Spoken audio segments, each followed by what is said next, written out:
Olá, colegas! Eu sou Mariana Líria, oficial da Federal na Baixada Fluminense, diretora do CISEJUF do Rio de Janeiro e da FENASOJAF. Hoje é dia 3 de agosto e esse é mais um NOJAF com você.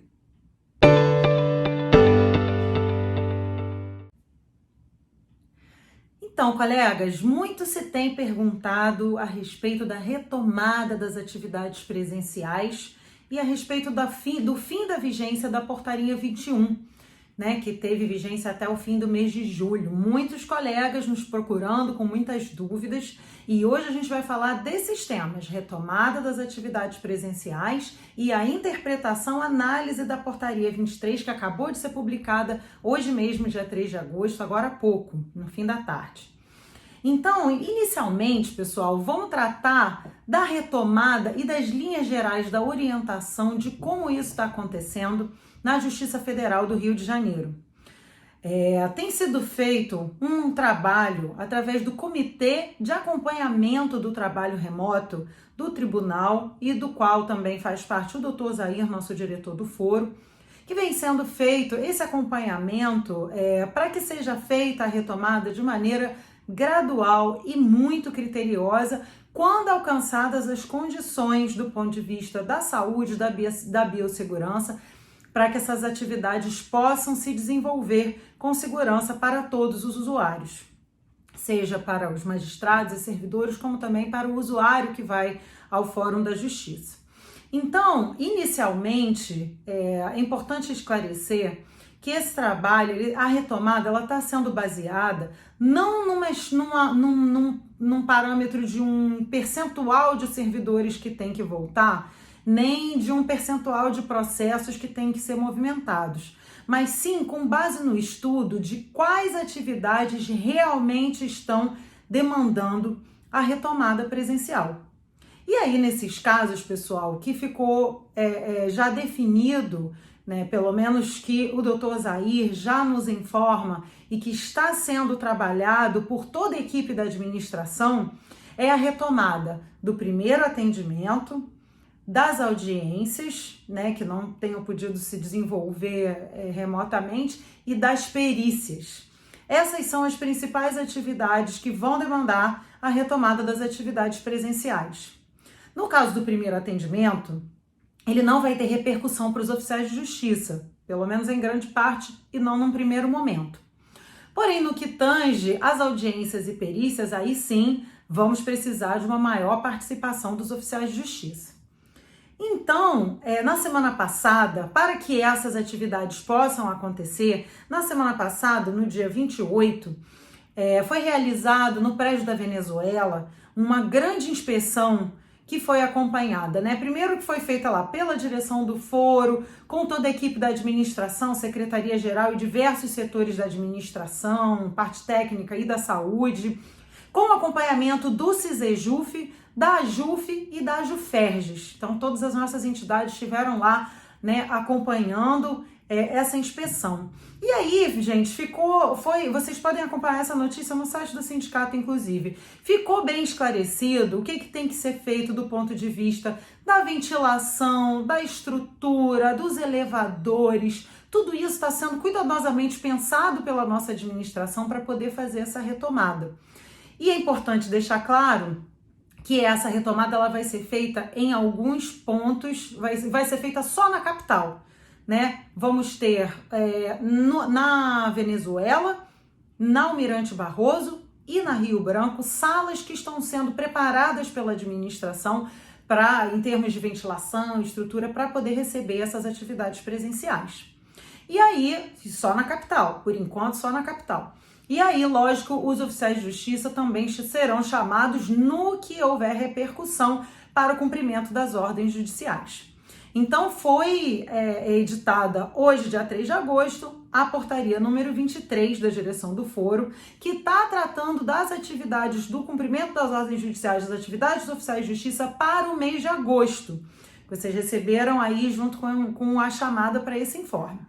Então, vamos lá, vamos analisar a nova portaria 23. No primeiro momento, gente, no artigo 1º, fica prorrogada a suspensão da distribuição ordinária, quer dizer, a mesma sistemática que a gente está até aqui.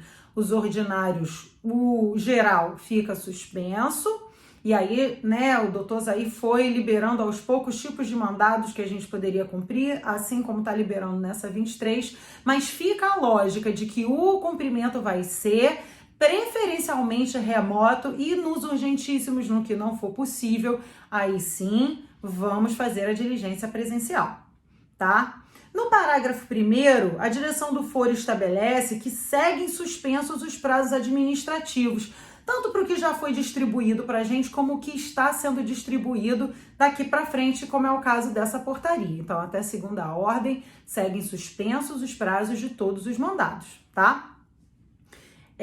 No artigo 2º, aí sim, ele vai tratar do que vem por aí no mês de agosto para a gente cumprir.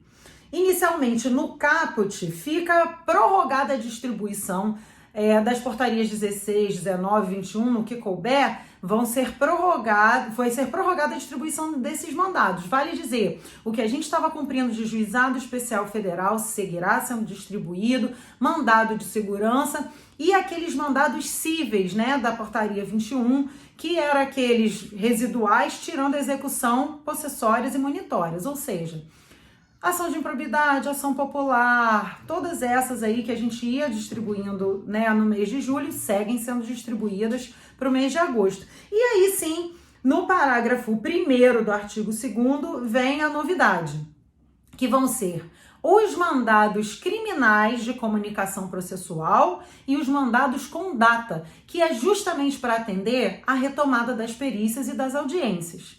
Então vamos lá, recapitulando, qual é a novidade a partir do mês de agosto? A gente vai passar a receber os mandados criminais, novamente lembrando, ainda com o prazo suspenso, os mandados ordinários, seja de réu solto, seja de réu preso, que a gente já tinha regulamento anterior, todos os criminais de comunicação processual a gente vai receber e vai cumprir, sempre preferencialmente remotamente. E no caso dos mandados de audiência e perícia, tá bem claro aqui no fim do parágrafo 1º, preferencialmente por meio remoto, que é justamente isso. Quer dizer o quê, gente? Se veio um mandado com audiência para o dia, sei lá, 1º de setembro, a gente vai esgotar ao máximo todas as tentativas de cumprir por meio remoto.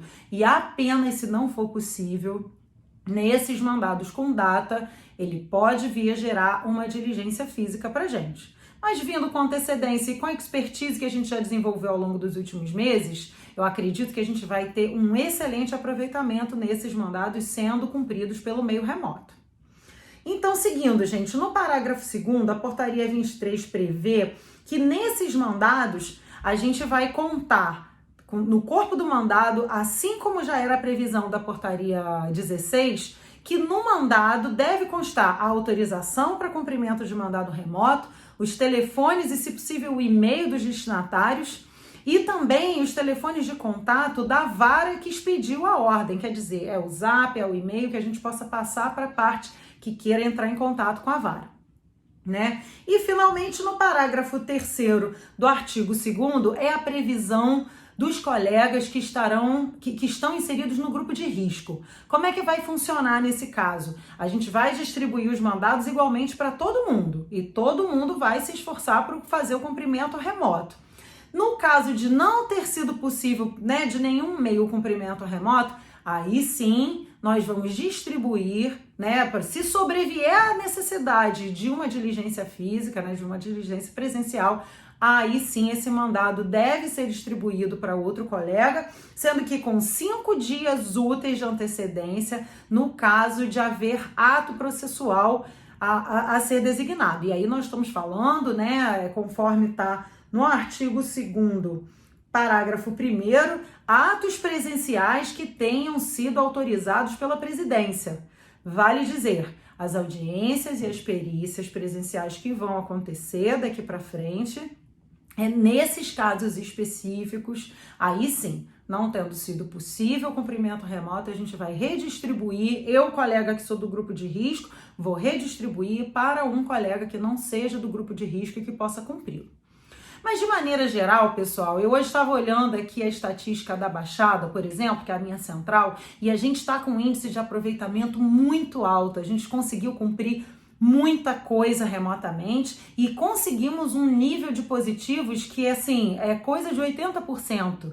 Então, eu acredito que com bastante esforço, bastante empenho, a gente vai conseguir dar atendimento ao escopo da normativa da direção do foro, que é justamente que os oficiais de justiça sigam em casa, sigam produtivos, né? Enquanto houver pandemia, a gente vai seguir nas nossas atividades e com um alto índice de aproveitamento, porque a gente está se esforçando muito nesse sentido, não é mesmo? Hoje mesmo, vou contar para vocês, hoje eu estava no meu plantão e apareceu justamente isso, era uma diligência de intimação para uma ré em audiência criminal, né, para uma audiência que ia ocorrer agora no dia 20. E a gente procurou com a advogada da ativa, os números que estavam nos autos, a pessoa não atendia o telefone, a advogada também não estava em contato com a parte. E aí, como que a gente conseguiu, como que a gente acabou conseguindo cumprir esse mandado?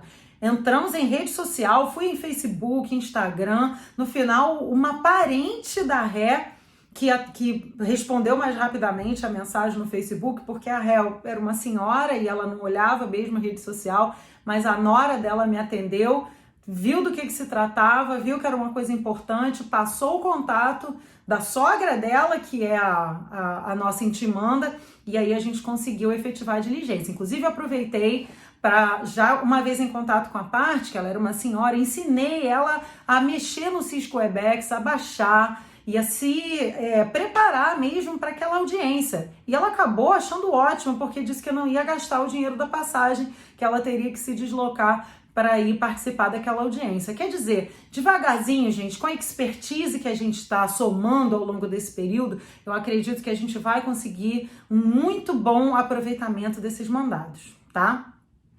Então é isso, a gente segue à disposição, mandem suas dúvidas pra gente, a gente segue à disposição aí no WhatsApp. Lembrando que amanhã, dia 4 de agosto, às 9h30 da manhã, a gente vai ter uma reunião para tratar daquelas ameaças de corte das verbas, né, de GAI e VPNI. Vamos contar com a assessoria jurídica do sindicato e com a diretoria jurídica da FenaSOJAF. Então é isso, pessoal. Estamos contando com o empenho, a dedicação dos oficiais de justiça, que siga desse jeito para que a gente consiga se manter produtivo e mantendo isolamento. E assim protegendo a nossa saúde, garantindo a efetivação da prestação jurisdicional. Muito obrigada pela atenção de vocês. Hoje é segunda. Não vou poder dizer que sextou, mas o NOJAF deseja a todos uma boa semana de trabalho. Obrigada!